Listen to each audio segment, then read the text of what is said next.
My name is Ganiyat and I'm from Alberta, Canada. I'm currently a student and I chose to make today's video because a change needs to happen.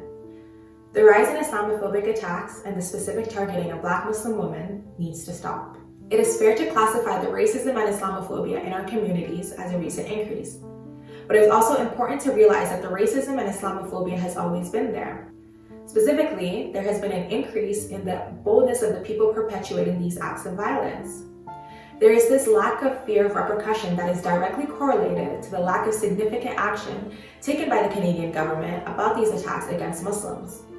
Being a Black Muslim woman, I have faced my fair share of racism, sexism, and Islamophobia, and these acts of violence lead to a hyper-awareness of the stereotypes about my race, about my gender, and about my religion that are continuously normalized and perpetuated in society today. With this normalization, a hyper-invisibility also manifests in the sense that people know racism exists, people know Islamophobia is on the rise, people know Muslim women are being targeted, but there isn't a significant enough outcry about these atrocities.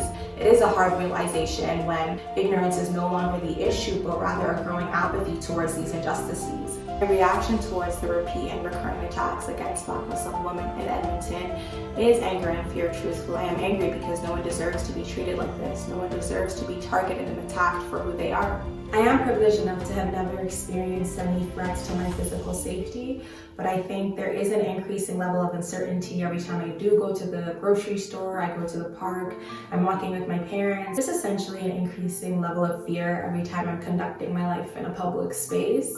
And with that, there are changes to my lifestyle, but I think the biggest change is mentally, that I do kind of tell myself today might be the day that someone does try you, someone does something physically or say something threatening towards you, and that has definitely changed my childhood notion that Canada is a safe and welcoming country.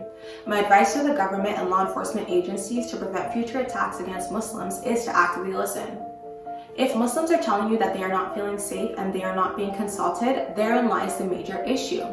The lack of consultation of Black Muslim women and failure to listen when they are tokenly consulted is what manifests cursory solutions to a growing epidemic of anti-Black and anti-Muslim hatred that is systemically rooted in Canadian society. My message to sisters in Edmonton and Canada is that when people choose to associate negativity and hatred towards elements of our identity, we must see strength, we must see determination to enforce change, and we must see hope, inshallah, for a better future in those same elements of ourselves. We are Muslim women, and that is a very powerful title to hold.